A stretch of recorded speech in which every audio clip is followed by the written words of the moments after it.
Do not have a will. Do not have a will. So I'm going to say to you, the number one thing I need you to do right now, this week, go get a will. Now, you may be young thinking, oh, I don't need a will. You need a will. If you have children, you need a will. You do not want to have anything happen to you and have all of your assets go to the court system for the court to decide what happens to them. I used to probate large estates for the clerk and master's office. I have a law background, and their assets would come to me.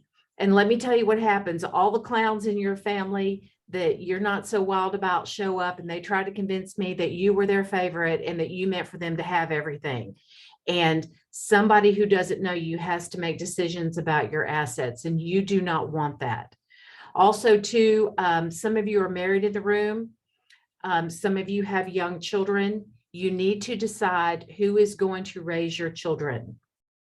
And when you go home tonight, meet with your partner, and you crack that bottle of wine and you guys start talking about this, do not be shocked if it's not the same person. I've had that happen too, where I counsel with a couple and they look at me and go, your crazy sister's not raising our kids, right? So you want to get clear about this stuff now. Number two, let me drop number two on you.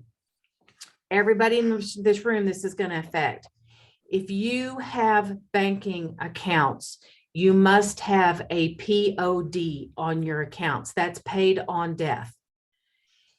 If anything were to happen to you and you do not have a POD on your checking accounts, they must go to the courts to be decided what's going to happen with them. So if you're married, if you're in a relationship, then your spouse might be your POD, paid on death. They'll have access to that money. Or you need a second. Unfortunately, most people travel with the people that they love. So mathematically, a husband and wife, or a husband and husband, or a wife and wife, or whatever might be together. So we want to have a POD and possibly a second person on those accounts that could access that money if need be. We good so far? Yes. All right, you tracking with me? Okay, now at the bottom, you're going to see health insurance, life insurance, disability insurance. I want you to star these. If you don't have them, they're kind of the 3 or 4-legged stool that protects your future money, your future assets. If you're going to get caught unawares by something, it's going to be one of these. You guys travel all day, you drive around, you show houses. Mathematically, you're far more likely to be disabled than for us to lose you. So health insurance first, life insurance second, disability. Think about those. Even if it's a guaranteed level term, something inexpensive, but you want to get these in because this is what's going to protect your wealth that you're building. Medical bankruptcy is still the number one reason that people lose their fortunes. So you want to make sure you're protected here. Good? Yes. Any questions on that? Any questions? I have a question about the wills. Please. I'm sorry, my name is Karen. Hi, Karen. Does that include planning for your debts? How debts get paid? Is that in a will also? So what you can do with a will is going to tell us what you intended to happen. So absolutely, it can address debts. If you have more than one child, so for example, you may want to have a trust. So I have 3 children. I earn quite a bit in profit share with Keller Williams. I could not decide which child I thought was more financially stable, and then I just decided none of them were. So I just gave up. I'm like, I don't trust any of you guys. So I have my profit share go to the trust. The trust then doles out the profit share. So let me give you a thought here, because I've got some younger people in the room and I've got some more experienced people in the room. The best advisors will tell you, give a portion of your assets to your grown children, maybe at 25, and then at 35, and then at 45. And let me tell you why. At 25, they just buck wild and they're just going to run through it, right? So we want to give them just a little. At 35, they're a little bit more responsible, starting families, buying houses, doing that kind of thing. Unfortunately, by 45, a mathematical percentage of them have gone through a divorce. So what we don't want to do is give all of your estate and legacy to somebody to have half of it go out the door when they get divorced. So a trust will allow you to dole out your assets, address debts, how you want things paid. You can even put parameters in there. Mine says if my kids don't get a college degree, they don't get any of it. Right? So you can put whatever parameters you want in there. And I included real estate as one of those degrees. So all my kids have a real estate license. So zing that one in there. Okay, good. Thank you. Perfect, Karen. Thank you for the question. Now, then we move when we get protection layered out. So we've got protection. Now we're going to move to accumulation. And that's where you guys are at right now. You are at your accumulating wealth stage. Now, I want to drop a few more truth bombs on you. I was on the call with Gary on Friday. So let me share you where Gary's thoughts are right now when it comes to wealth building. Who in the room was around for the 2007, 2008 real estate bubble? We got a handful. Perfect. This is not that time. Okay. In 2007, 2008, we created our own bubble. We gave everybody a loan, right? You get a loan and you get a loan and you get a stated income loan. And the rest of the economy was beautiful, right? We were the bubble. This is different. This time, the Fed has one tool to slow down this hyperinflation, and that is interest rates. And they are going to slow down real estate until they get a handle on inflation. So the Fed said they're going to raise interest rates 5 times between now and the end of the year to get to 5%. Well, I don't know about your all's area yesterday, but I checked rates and we were at 4.85 yesterday. We're not even to the second quarter. So we're there. So Gary says he thinks interest rates are going to go to 6. So under this accumulation, I'm going to give you some wisdom. If your grandmother was sitting here, she would give you, cut your discretionary spending. Most agents that I coach spend between $1,000 and $1,500 a month eating out. Okay. Gary wants you to bank that money, cut your debt, and get ready for this market. If you'd have had $1 million in 2007 to buy real estate with, we wouldn't even be here having this conversation because you'd be living off the passive income from all that rental property. So opportunities are going to come up in the next 18 to 24 months, and we need you prepared to take care of them. We need you in a position that you can buy a great real estate deal. You can buy dirt. You can take advantage of wealth building through real estate. So look at your budgets. Included in your packet is a personal budget. Now, ladies, you may have to go home and drink a bottle of wine or two to get deep into that thing. I'm just telling you, it's a process. It's a process, but go work on your budget, get your money right so that when the opportunities come, and they are coming, that you will be ready for them. The other thing that's going to happen in this market is we have a lot of people who took forbearance. They didn't know how they were going to pay it back. They did not know that they would have to requalify for a modification. And so you need to double down on your database, pick up the phone, start calling them today, saying, hey, checking in on you. By the way, did you take one of those forbearances? Did you get caught up on it? What are your real estate plans for 2022? you can save some people from doing themselves a lot of financial harm this year. They've got a ton of equity in that home, and gas is now $3.50 a gallon, and the cost of food has gone up 40%. And people are going to make tough choices in the next year. They're going to choose between gas, food, or their mortgage, and they're going to choose gas and food. And you need to help them right size their housing situation. And so you are going to become even more valuable than you've ever been. So we should see that accumulation of wealth go up drastically. Your real estate practice is going to take off. In the last bubble, Keller Williams came into the market number 5 in market share. We came out number 1. Most agents doubled their business in 2007, 2008. You can expect the same thing to happen this time. You're probably going to double your real estate sales. Good? Hey, let's keep going. All right. The next box, distribution. So thinking about retirement income. So someone asked me, how much do I need for retirement? I want you, after you do this budget, after you do the work in this packet, I want you to find your freedom number. Your freedom number is how much you need to have in passive income every month to get to choose to go to work, not to have to go to work.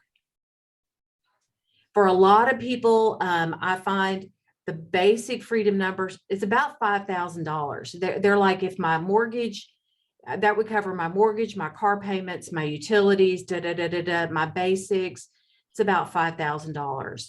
Yours may be different. You may have kids in college. You may have, but figure out what your freedom number is. If I had this coming in every month, I could maintain my lifestyle and I would be comfortable. Now, for my ladies that are a little bit more experienced and are starting to get the tinsel like me, right? Remember, you do not have as much overhead expense now for retirement that you may have had. A lot of financial planners will do your financial plan based on your most expensive point in your life, right? When all your kids are in college and all that kind of stuff.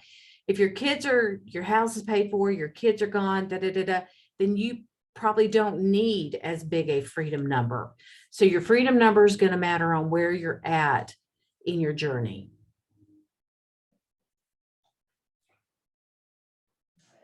Any ahas, whoopies? Anything? I think we're good. Okay, so let's find your freedom number because that's going to determine how much passive income we need to create and the areas that we can create it in. And then our last one is going to be your legacy.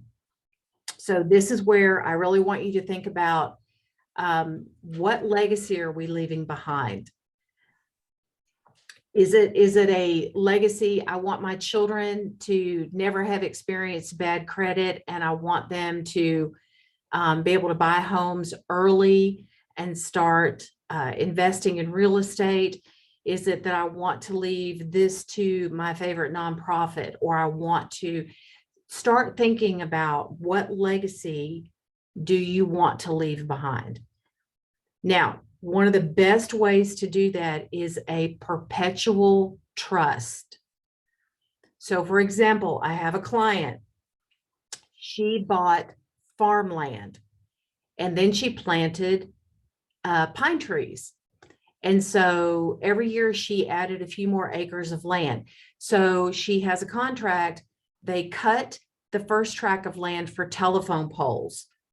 Then they replant it. So every year, every 5-year cycle, we're cutting a section of those trees for telephone poles, and then they replant the original section. And the children cannot spend any of the money from what it takes to run this and keep the perpetual trust going. They can only spend the interest. So they get a distribution every year of the interest from the investment, but they can never touch the original. So she knows this is going to benefit her grandchildren, her grandchildren, her great-great-grandchildren, because the original asset can never be sold and it can never be touched by the beneficiaries. They can only live off the interest. And that's a perpetual trust. So be thinking about, that could be rental properties. You could buy 2 duplexes, put them into your trust. Your children, your heirs can live off the interest, but they can't sell the property. And, that way it continues to be an asset that blesses your family and your family tree. Good. Thoughts? 1,000. 1,000 thoughts. I know it's a lot. I said, I'm going to drop a lot on you. You'll have a lot of homework. Okay. Passive streams of income. So when most financial planners came and they sat down with us, we explained, our 401ks. We talked about our, this is and our that's. And when we got to profit share, I have to tell you, they were baffled. They said, wait, stop, hold up, explain that again. So we explained profit share again. One partner got up, left the room, went and got his other partner, brought him in. He goes, okay, one more time, explain that again. We explained it again. He said, no financial planner on the earth has got anything that can touch profit share. You've got no risk, no buy-in, no management, and yet you get a stream of passive income. He said, go get all of that you can. He said, maximize that opportunity before you even start thinking about investing anyplace else. So it's probably the greatest stream of passive income that you will have. I invest in the stock market. I have other investments. I'm an investor in real estate offices, and bar none, the one that I never worry about, that doesn't keep me up at night, that I have zero investment into, is profit share. It's passive income. So you want to go get all of that you can. I have my profit share statement sitting here. I did $50,000 last year in passive income and profit share. I would had to have had over $1 million in the bank earning really awful interest to make that kind of money. I invested. This is part of my trust. It's an asset that I will pass on to my children. So be thinking about it. You have 2 databases. The one that you work every day for your real estate, and then your second database is your profit share. So when you come in the morning, lead generate, talk to your database, make those care calls, and then think about who else would be blessed to be in this environment? Who else needs to be hearing these kind of conversations? Who else needs to be coming to these kind of breakfast where they get poured into, by subject experts that could change their lives? And then give those leads to your leadership, and they will go and build you a beautiful profit share tree. So that's income stream number 1. Now let's talk about your opportunity at KW. You had the opportunity to sell real estate. That's an income stream. You have the opportunity to be an investor. We teach it, we encourage it. Most offices don't even charge you on your personal property. Gary said, go get all of the real estate you can, buy dirt.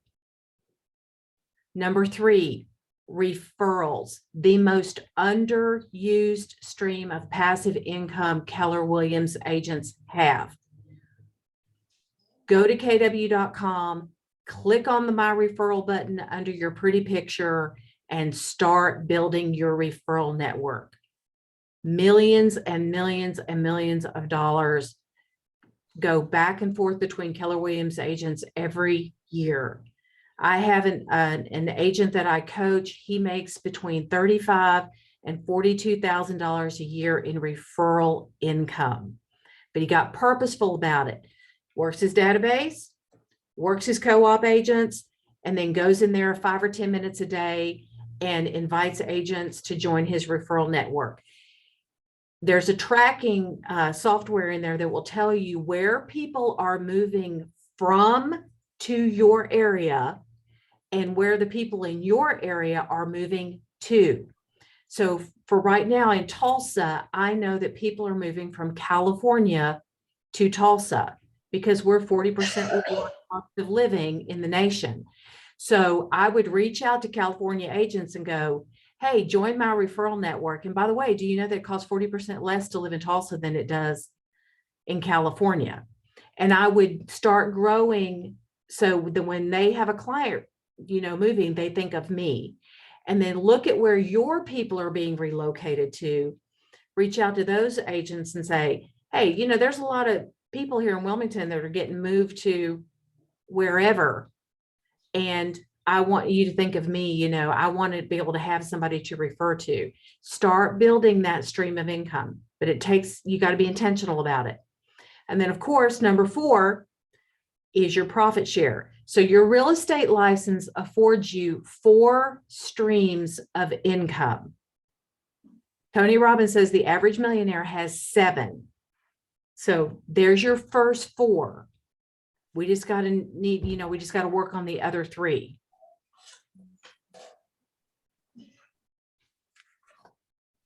Tracking with me? Yes. Okay, beautiful. Beautiful. So we've talked about referral income. We've talked about your passive income. We've talked about your first 4 streams of passive income that you need to maximize out for your wealth building. So action item number 1, get a will. Action item number 2, put your protection in place that could devastate your family financially. Life insurance, health insurance, disability insurance,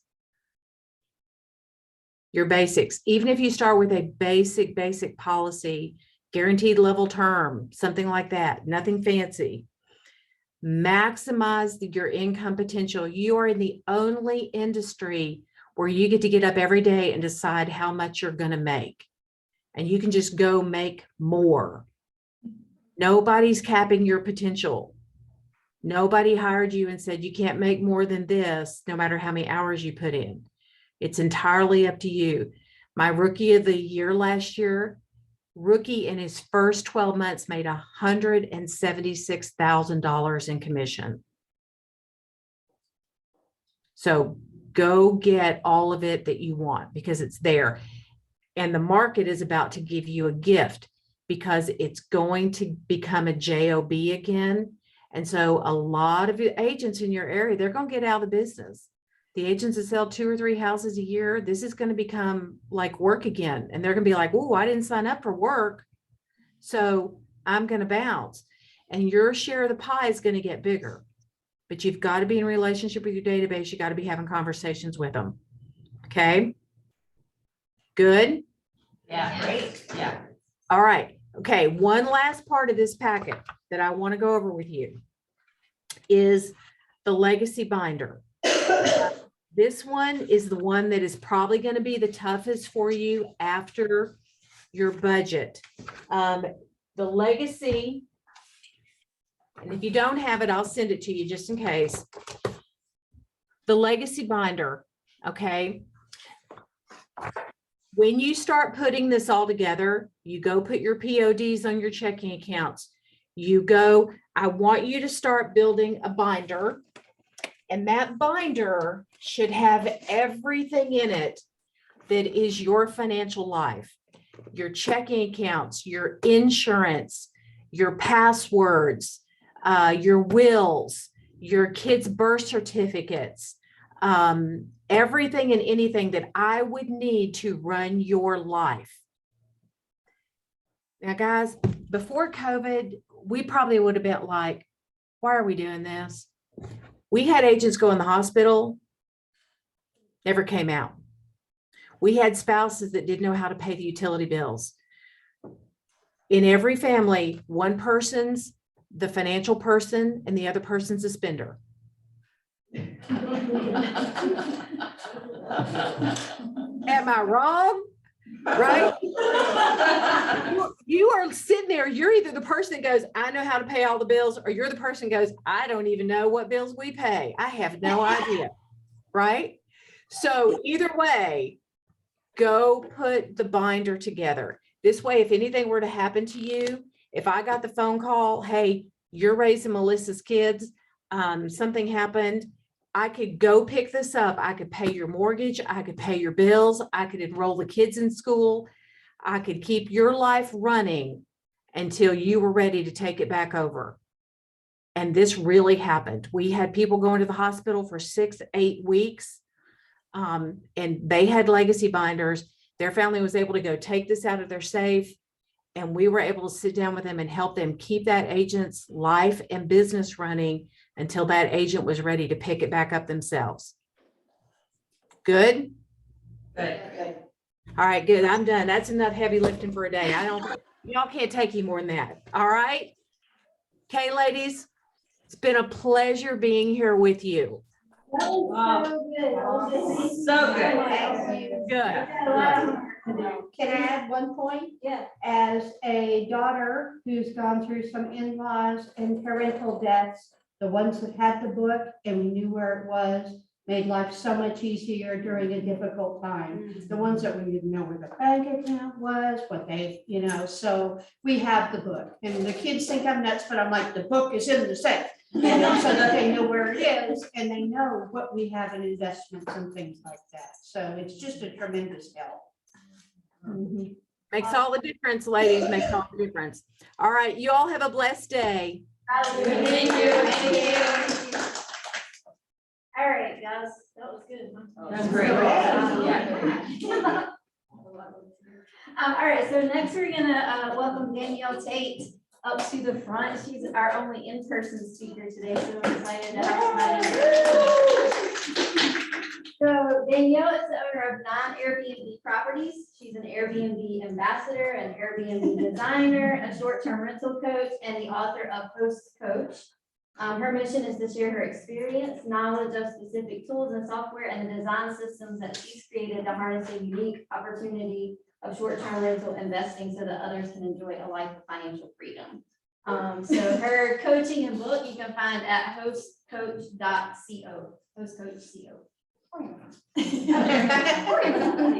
right, cool. So I'm gonna ask her some questions, and then if you guys have any questions, then you can definitely type in and ask. You want to start off with anything before? Yeah, I just questions.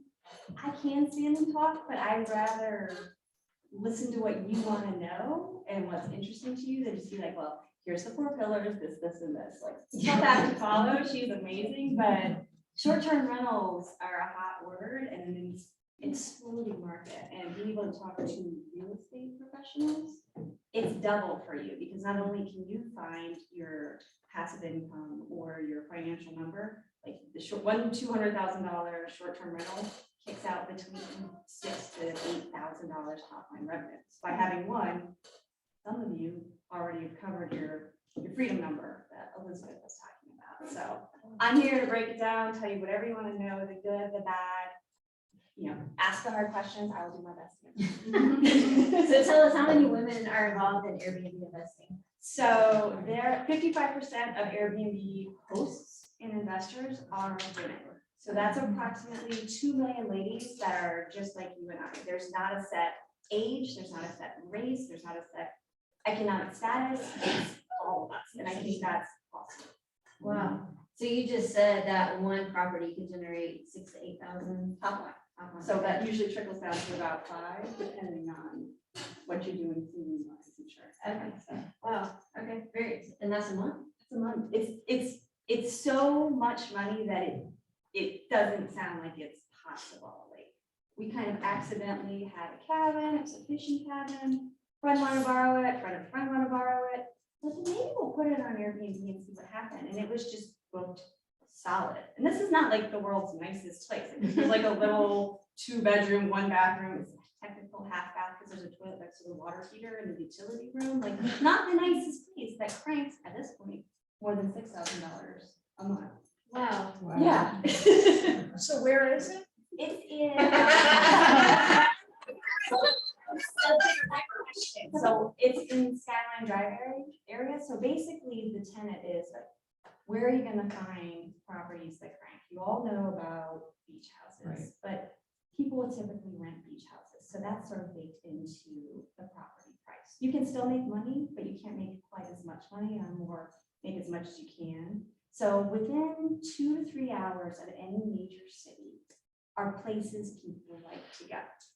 Mountains, lakes, rivers, wineries, ski resorts, anything like that is the ideal place to look for a short-term rental for you and for your clients. So not only can you build some more passive income, but you can go back to every single person you sold a home to and be like, hey, have you heard about short-term rentals? You can make this much. Like you can invest in a short-term rental that pays its mortgage and your primary.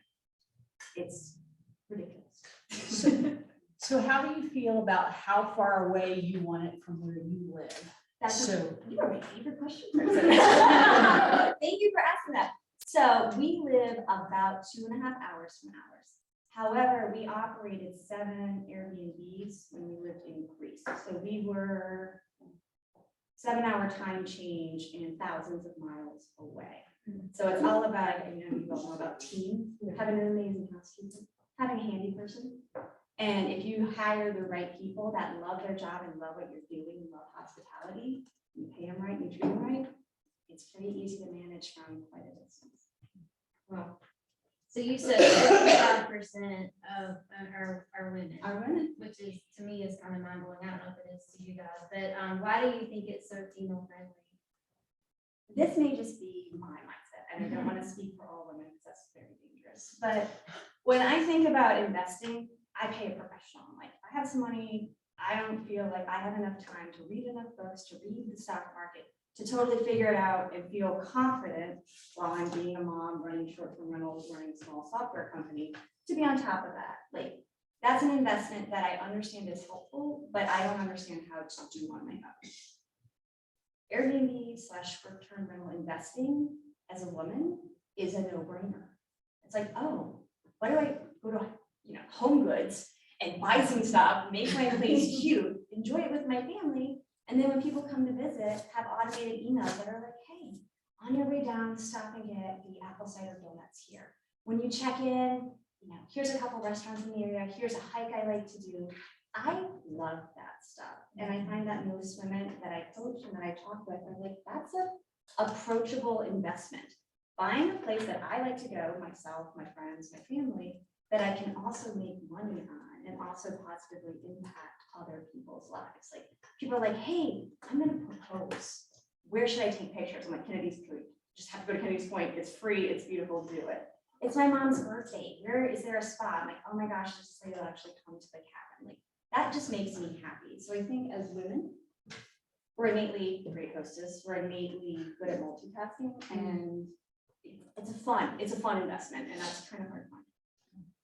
Yeah, the details piece is really cool. Okay, that's good.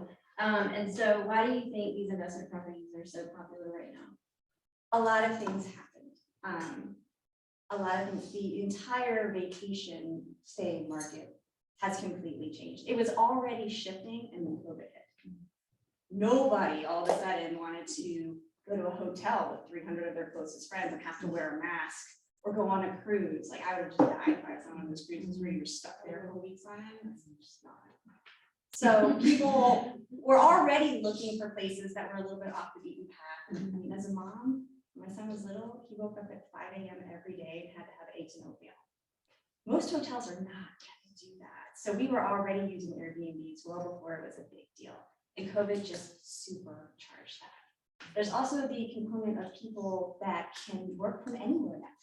So we're getting a lot of work away, or it's also called leisure, business leisure combo trips, where it's like, hey, we can bring our laptop and instead of sitting in our tiny apartment, we can do whatever job slot, whatever time slot with our laptops and then go hike or float down the river or take our dogs down the trail. And that's super appealing to people. And as a host, that just means you're always booked. So I think all of those things keep layering in, and that's why it's such a big thing now.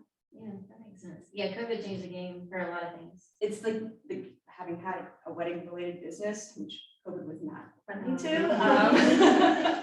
And most people I knew, there was a major impact for COVID. Short-term rentals just had explosive growth. Our rates have stayed higher because there's just such high demand, and we don't foresee those lowering anytime soon. Y'all have any questions around the, yeah, Can you speak to your international Airbnb? How you Absolutely. want them, how you do that process? So, I love real estate, like, you know, some women love jewelry, I love real estate. So, many years ago, husband and I took our son on his first like real life vacation, we went to Turkey. Wow, it was amazing, and we stayed an extra day, and in that extra day, I ended up seeing this condo that we were staying in for sale and saying, I will cover the mortgage, I will keep it rented, I don't really ask for anything, I have to have this place. And 8-9 years later, it's still, you know, we are on the same time zone, but I've managed remotely for 9 years now. And I think you're asking about the international experience. I lived in Greece, but the majority of short-term rentals were in the Virginia area. So having systems in place, having a lot of auto messaging, which we encourage hosts anyway. People are like, how much time does it take to be a short-term rental host? Once you set it up, there are so many cool technologies that are really easy to plug in. The messages you always send, someone's like, hey, I'm interested. You're like, thank you so much, glad you're interested. This many bedrooms, this many bathrooms, close to this, close to that. You can auto book. Thanks for your booking. And you know, 5 days before your stay, I'll send you the address, the check-in code, all these different things. They check in. So glad you're here. If you have any questions, send me, you know, text me here, message me here. 24 hours later, how's everything going? Those are emails you write once and that are sent thousands and thousands of times that you never send yourself again. So you just have a couple of the weird questions, like, or actually the fun questions, like, where do I get engaged? Or, you know, we ran out of toilet paper, where's the extra? It's in the beginning, like that kind of stuff. Does that answer your question? No, I'm more interested in like, the international logistics of buying, the hiring, and finding an attorney, finding what properties are available for Airbnb in other countries. Do you use AirDNA? I do use AirDNA. Okay. I was not familiar with, I don't think AirDNA existed 9 years ago when I did my international purchase. I will say, purchasing in any form of British island or holding was incredibly easy. My husband said he's had a harder time purchasing a suit because there are structures in place, lawyers in place that basically create an LLC, put themselves as the head of the LLC, do the purchase for you, complete everything, you sign all the documentation, and then they promptly fire themselves, dissolve the LLC, and you own the property. But I will tell you, I do not have experience outside of that one purchase 9 years ago. That is something that you can dig in and find some more information. AirDNA would definitely help you see where Airbnbs are clustered. There are also a lot of online forums and groups. I've yet to find a specific one for international hosts, but that would be a great one to find/form, so you can pull information and say, you know, here's how I found my lawyer, here's how I found where I was investing. You may have just kind of answered my question with the AirDNA. I was gonna ask, how would you find a property like in an area, say I was interested in Virginia, and I knew nothing about any of the areas of Virginia. So like, how would I find something? So I start simple and free. That's just always my like go-to. Something like if I can do something free and figure out whether it's good or bad, then I'll buy something extra. So you can just start by logging into Airbnb. Okay. And put in 2 guests, 4 guests in Virginia. Or if you're like, no, let's just pick a big city and I want to see what's around it. Just for example, pick Richmond. Right.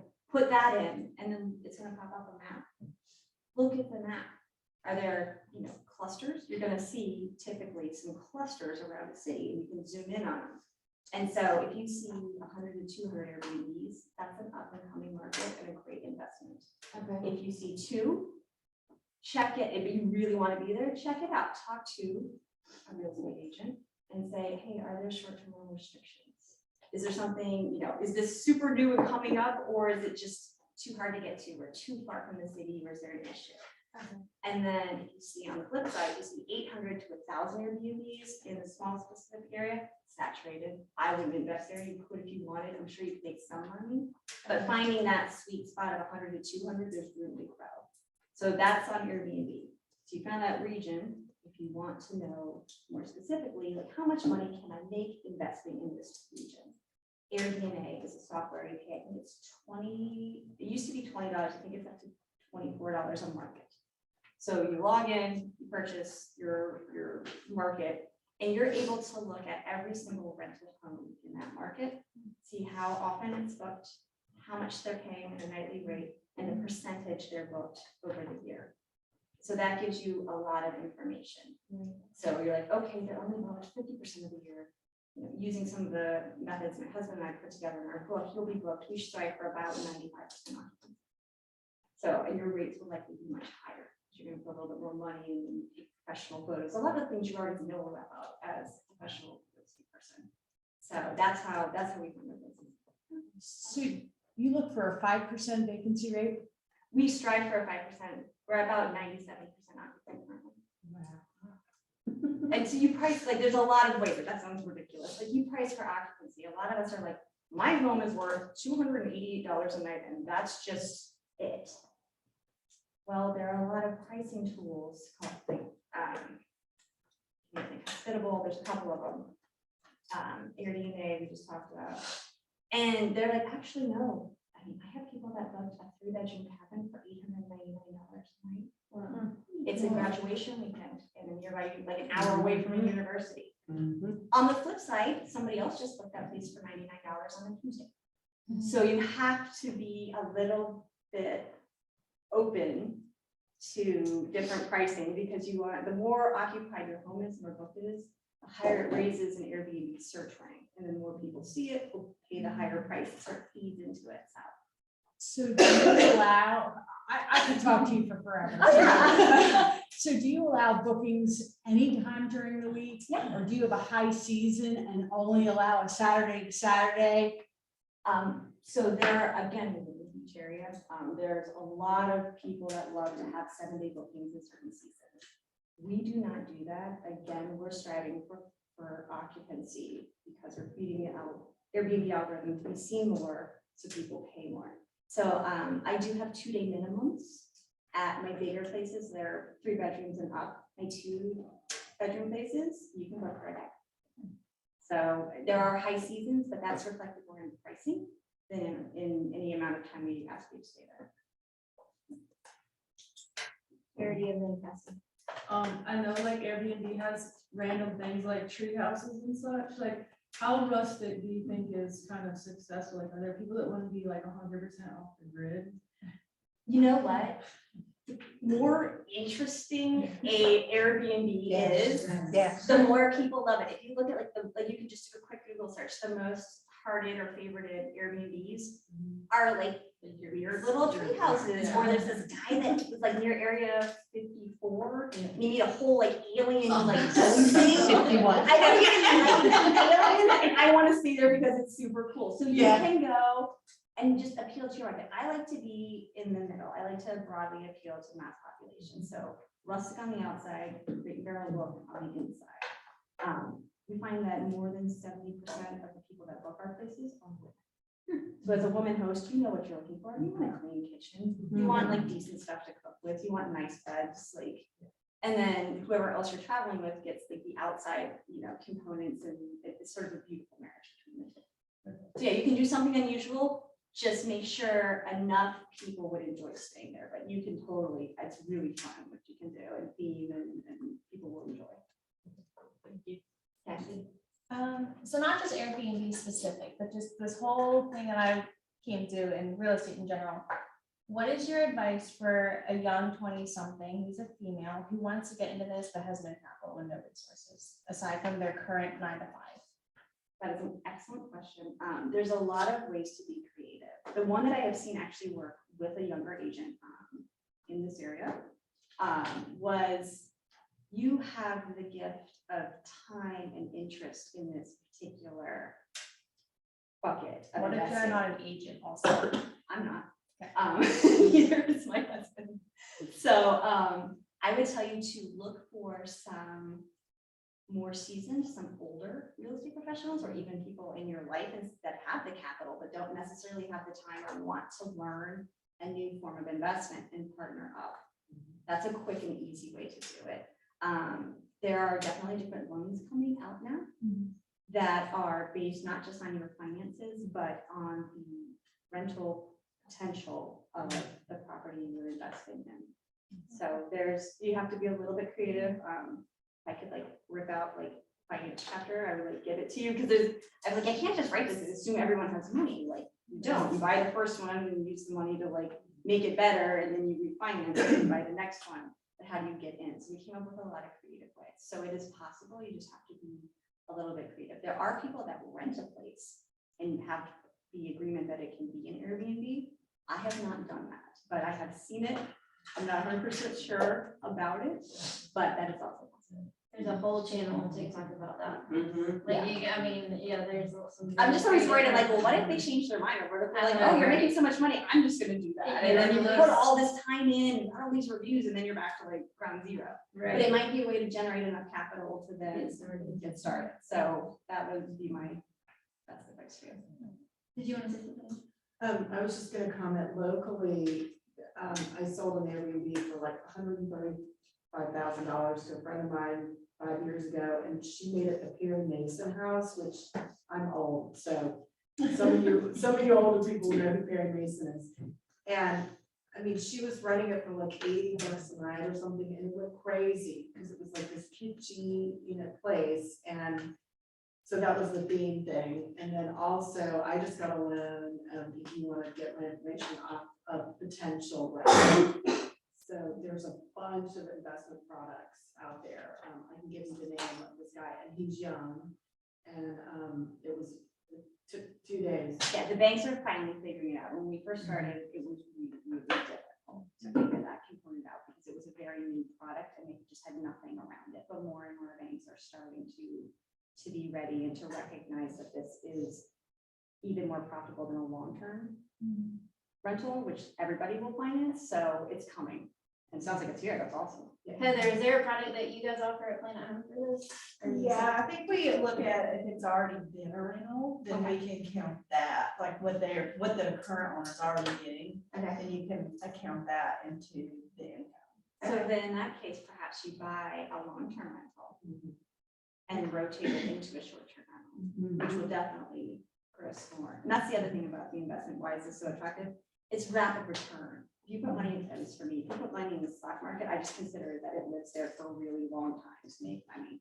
Same thing if you like my home. Like, I've been paying the mortgage on our primary home for 14 years.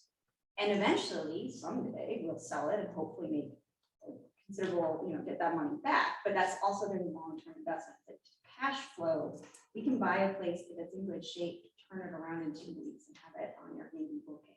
It's just super fast, and for me, like, gratifying. Like, I can totally like kill myself for 2 weeks, decorate, make it amazing, get everything ready, and then immediate return on investment, instant gratification, plus free pictures. So you mentioned your book, so I didn't know that you had a book. I just knew you had a. I have 3 sitting at the beach house. Oh, cool. Third, I got a little early. Shannon picked me up really early this morning. I left them right there. It's called Host Coach. And my first book was about being a woman entrepreneur without a business degree and how that works. And so as my husband and I were like creating this business, it was just going so well, and like we're helping family members and then friends, and then just started coaching people all over. It was just successful time and time again. Like, you should write a book. He's like, there's no way. You should write the book, or we should write the book together, and we'll both have our sides of the coin. So it's, in my opinion, a very thoughtful book. From like, find your why. Why would you want this? Are you finding your freedom number? Do you just want, additional revenue, or do you want a getaway place that you also make some money on? Like, where are you coming from? Figure it out, and then you have your limiting beliefs. Like, why can't you? What are all the reasons you've come up with in your head that you can't find financing, or I don't know what I'm doing, all these things. And then it gets, progressively like, look, here's how you find the financing. Here's how you find a market to invest in. Here's how much you should roughly spend. My husband did the finance chapter. If you love numbers, you were going to love this chapter. It just breaks it down like a lot. And then I did the design chapter, which is, here's how to really inexpensively make a place beautiful. Like things don't have to be expensive to be clean and nice, and your kitchen items, et cetera, that sort of stuff. So it's basically everything we have learned: tech stack, finances, guest relations, automations, that sort of stuff. So you can be successful as short-term rental investors yourselves, and also to be confident in speaking with your clients about short-term rental investment as well. Cool. Can we get that on Amazon? Amazon, Okay. it's a paperback, Kindle, and the audiobook should be out in 3 weeks. Oh, right. Actually, Shannon and Craig helped us pick our voiceover artists over here. It was so fun. I have never even I Play it in the car. We're like, we have 5 choices and we're listening to all of them. You have to close your eyes so you hear them. It's really fun. All right, so our last question is, how is your methodology different from other hosts?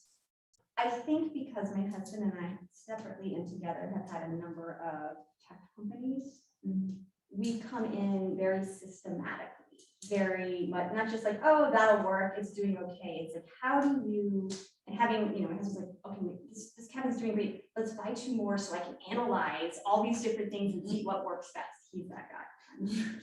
But I appreciate it. And so taking all of that tech background and building a team and building a product and finding technologies that link into it and being customer facing, I think we have a very unique viewpoint, especially in like pricing for occupancy, understanding like what markets work, not just a beach place or a place in the city, but finding the rural markets.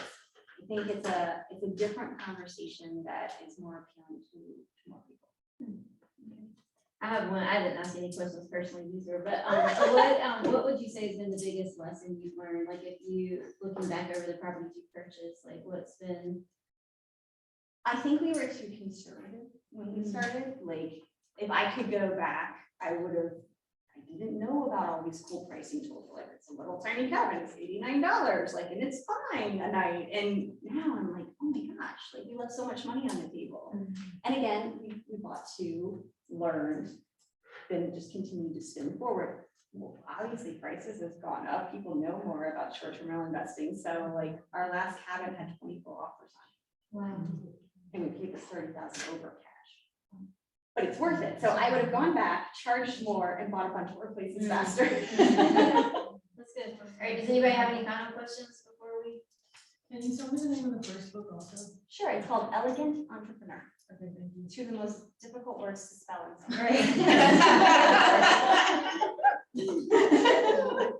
In hindsight.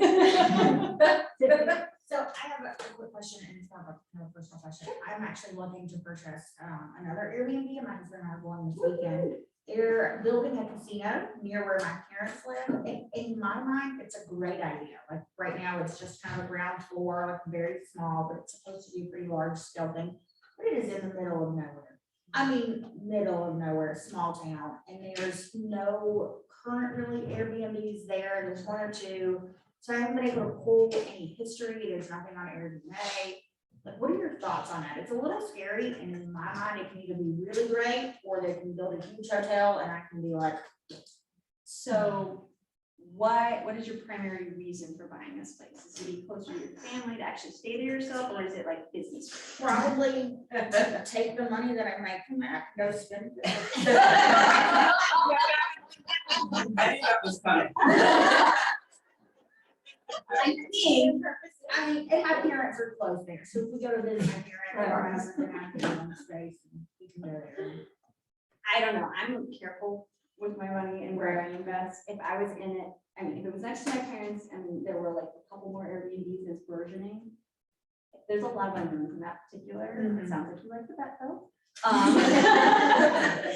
If I was in it just to make like money to spend other ways, I would consider a market that's a little more developed. Okay. But if you love it, if you want to take the risk, if you're going to stay there and the cost is really low, I mean, it's a personal question, it's a personal decision. But if you have money set aside for this investment, I would at least consider a few other markets and look at the AirDNA and look at the results and just sort of check unknown versus X amount, how comfortable are both of us with that. That makes sense. So not a That's good probably answer, right. but Well, and if they're for the casino, they want to stay in the casino, to be honest with you, having lived in Vegas for 10 years. Yeah. All right, last question, Taylor. Would you say, you have better like experience with like nightly or like 2 nights or weekly rentals? Like, how do you we do manage that? not do weekly rentals. Okay. I mean, we have to fill that book for a week at a time, but our average stay is 2.5 days. Okay. So I don't set a day other than if you have a larger home, you don't want to have it open just for one night. Because that's a party house, if we all chip in and we cover one night. But we don't have it. It's really hard, especially being in a beach town, everybody having different, time slots that they do. We just don't do it. You don't see a like difference, like how many times you have to pay your cleaner to come in versus like, does it really matter? It really doesn't matter. And if you're used to long-term investments, if you're used to long-term rentals, like the worst thing is when your tenant moves out and you've got to like redo the whole place. With Airbnbs, your place is made perfect every 2 to 4 days. Okay. And so you're just keeping up with the upkeep and it's just a lot smoother. My husband's always like, why doesn't our house look like Airbnbs? I'm like, because I don't clean them for 5 hours. Thank you so much. This was really good. Thank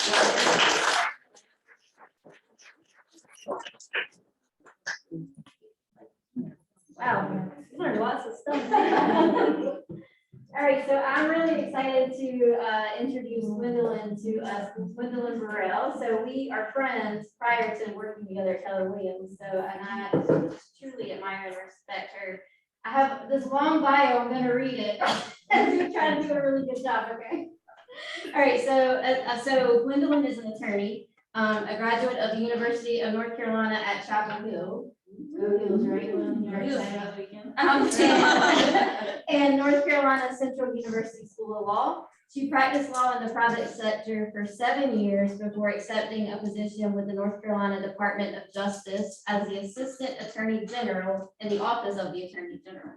Woo, girl, you're working hard this morning. As an Assistant Attorney General, she represented the Division of Motor Vehicles in the area of employment law. While at the AG's office, Attorney Burrell was later appointed by then Attorney General Boyd Cooper to the position of Inspector General for the state of North Carolina, the Office that investigated public assistance fraud. Attorney Burrell also worked in the Victims and Citizens Service section, where she was instrumental in establishing an elder abuse task force and represented the Attorney General at various speaking engagements across the state. Attorney Burrell later accepted employment with the Department of Crime Control and Public Safety as Deputy Director of the North Carolina Governor's Crime Commission. In 2009, under the administration of Governor Beverly Perdue, she was appointed as Executive Director of Governor's Crime Commission. She's also served in the Department of Public Safety as the Director of the Equal Employment Opportunity Office.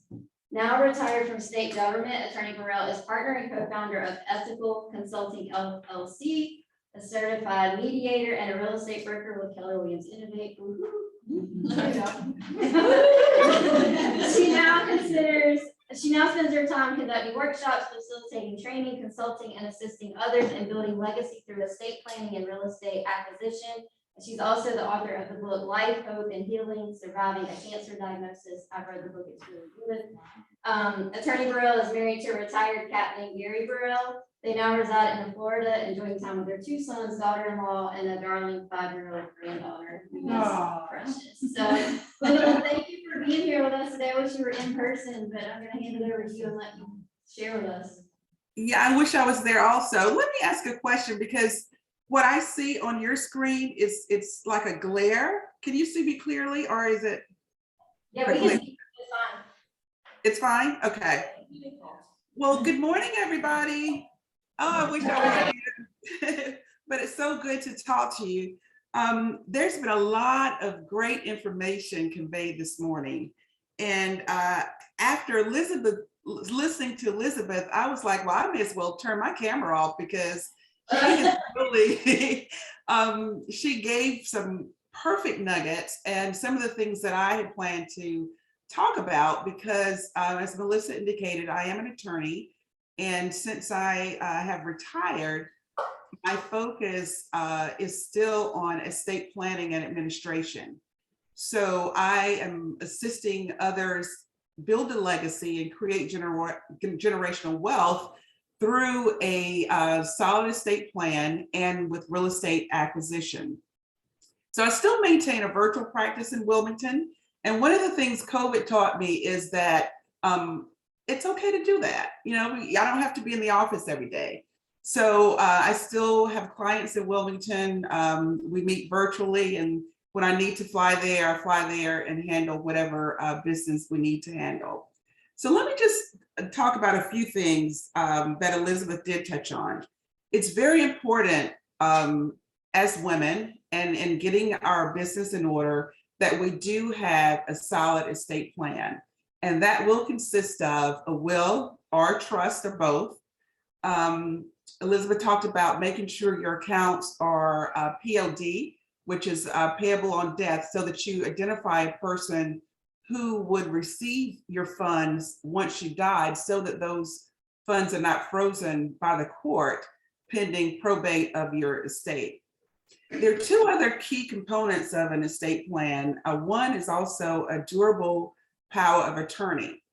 And what that does is that allows an individual to act in your stead to handle all of your business and affairs, banking, real estate, insurance, anything that you would do yourself.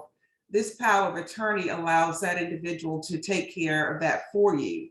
And that's very important in the case that you were incapacitated in some way and unable to transact your own business. For example, being in the hospital, being unconscious, whatever, you know, that person would have the authority to step in and act as you. And the other piece would be a healthcare power of attorney, allowing someone to be authorized to make medical decisions on your behalf in case you're unable to do so. So, you know, those, I'll say starting off, we want to make sure that you do have a solid estate plan with all of those documents. And of course, the life insurance and disability insurance, all those are key pieces to making sure that your life continues uninterrupted, okay? So now, since Elizabeth has covered most of that, I think I'll talk about just living a life by design. Melissa mentioned the book that I authored, Life, Hope, and Healing, Surviving a Cancer Diagnosis. And that arose because 8 years ago, life was perfect for me. You know, I was working, everything was great. And then I went to the doctor and was told I had stage 4 cancer. And I'm like, what? Where does this come from? I'm working out every day, you know, I'm eating well, but it's something that had been growing and I had no symptoms whatsoever. So at that point, I began to evaluate life and look at life a little bit differently, and decided that it was time for me to think about what I wanted the rest of my life to look like, how I wanted to live. I had an awesome career, amazing career, but as I began to think about it, you know, I had to ask myself, is this really what you want to do?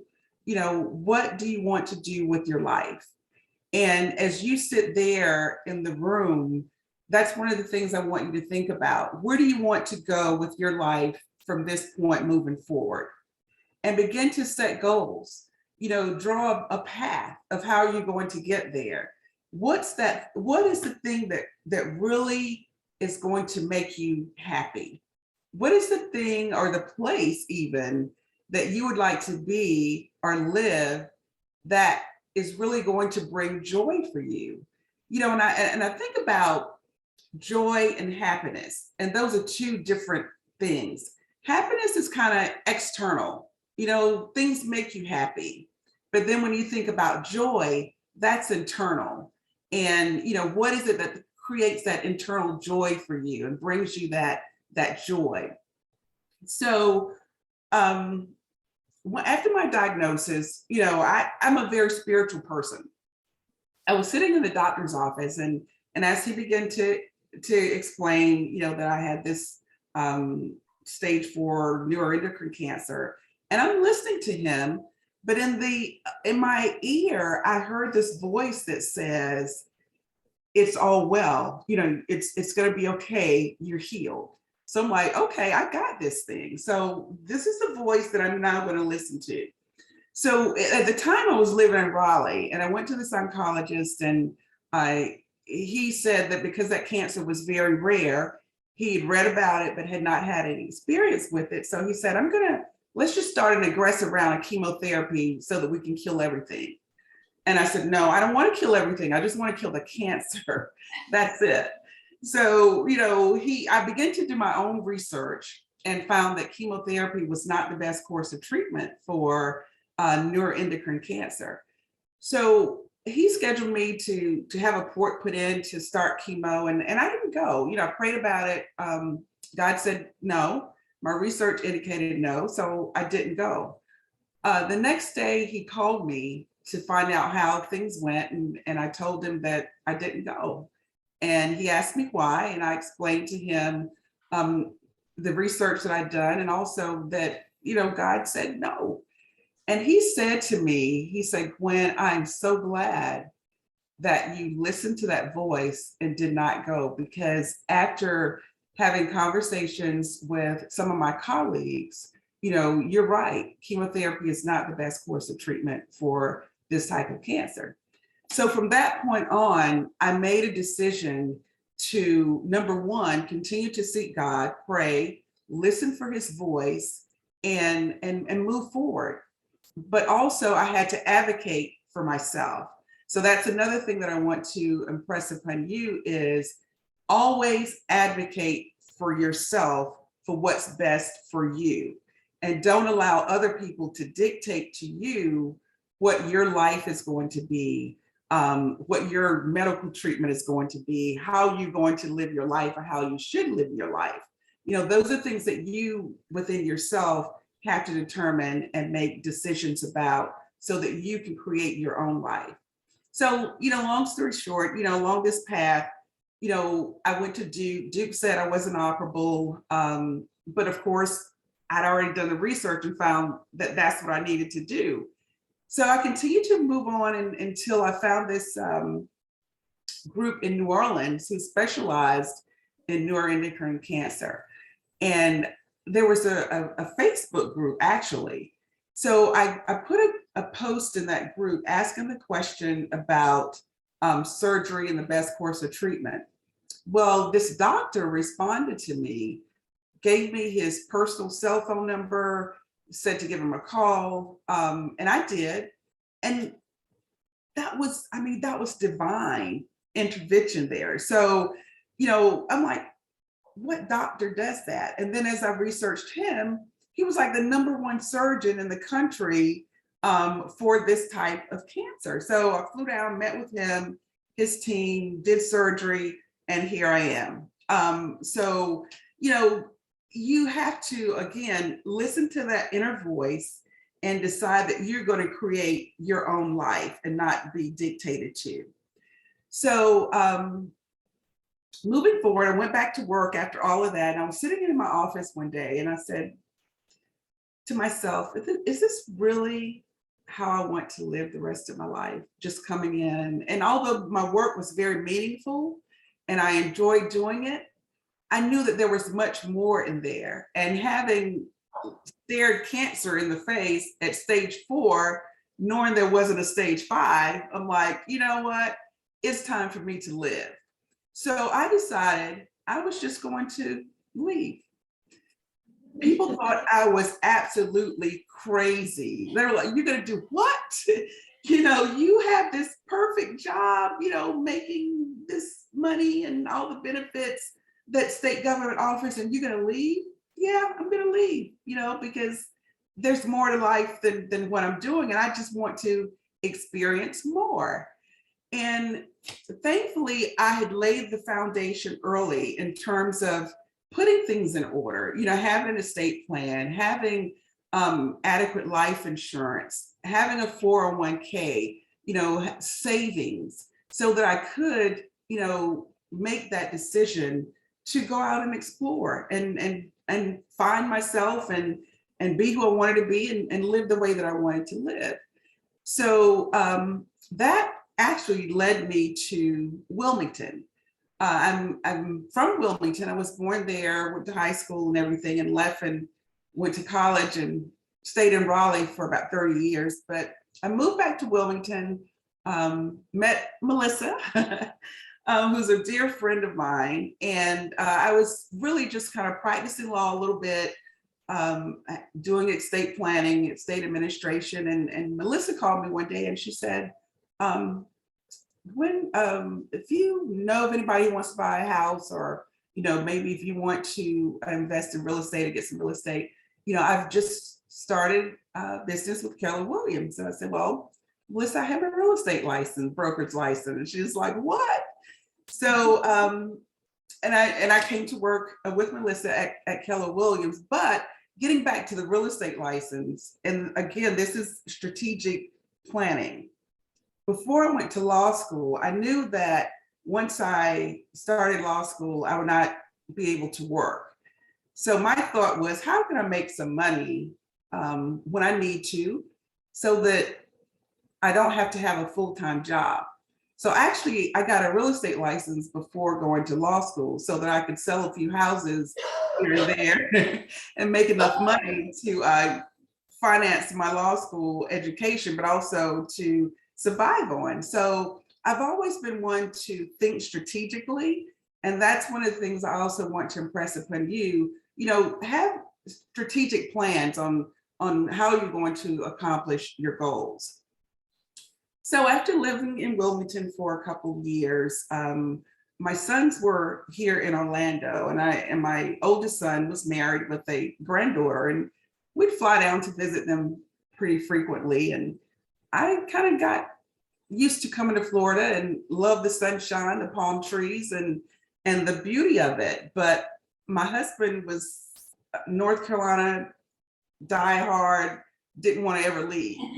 So we were there, and I had these dreams and visions of moving to Florida one day, but he didn't. So I'm like, okay, well, we'll just stay here.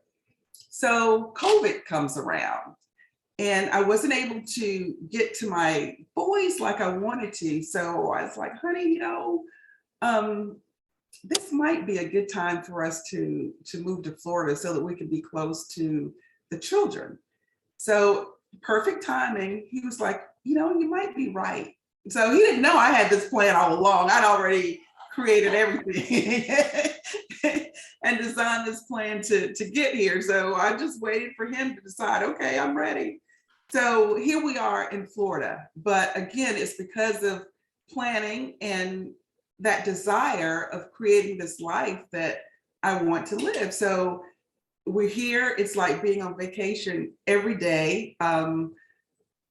Sometimes it rained, but not very much. But we are happy, and there's a joy, that internal joy is here. And who knows? We might not stay here because he still has his eyes partially and is 1 foot in North Carolina. But we have the flexibility and the freedom to do that. And we're both retired, and well, he's retired, I'm not. But we now have the flexibility to do that and go where we want to go, do what we want to do. So again, and you all are in the position where you're doing the same thing. You're creating that life for yourself, because a real estate license is valuable. That's like gold, because you can do so much with it. Even though I'm not actively in the office in Wilmington, I still serve as a referral agent. So, I can still refer my buyers or sellers, and I'm still getting a piece of the commission. So again, and just like Elizabeth said earlier, those multiple streams of income, because, here I sit now because of the decisions that I made in life. I'm getting income from a real estate license, real estate money from my law license, serving as a mediator, consultant. So there are various ways that you can begin to generate those multiple streams of income so that you can position yourself to do those things that you want to do, live those places you want to live, and go places you want to go, but still create that generational wealth for those who are coming behind you, for your children and your grandchildren. And that's what it's all about, you know, building that foundation and leaving a legacy for those who are coming behind. So if I can sum it all up, you know, I would just say, set goals, strategically plan for how you're going to reach those goals, and live your life to the fullest, because we never know when that day is going to come and our life here on earth is no longer. But during the time that we're here, we have created a space where we were able to enjoy life, but also leave some things behind. And I know my grandmother, you know, she was an entrepreneur, my father's mother, and my mother's mother was a teacher, but my father's mother was so funny because she was an entrepreneur and loved to travel. And she would often take me with her. And so as she got older, she said, I'm going to travel and live my life. She said, when I die, you all might not have anything, but know that while I was here, I enjoyed myself. So, you know, but I take it from the perspective, enjoy yourself, but also leave something for those who are coming behind. And all of that comes through planning. And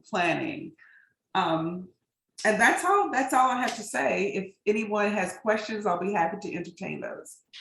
Gwen, thank you so much. Do you still do the estate planning and things like that? Like if anybody here wanted to reach out to you today, is that something that you still offer? I do, and that's that's the focus of my practice now, is estate planning. Okay, cool. Can we have her contact? Yeah, do you want to give them your contact info while we're right here, your phone number and email? Sure. My email is gburrell, BURRELL, law@yahoo.com. And my telephone number is 910, this is the office number, 910-782-8881. Does anybody have any questions for Gwen? Hi, Karen.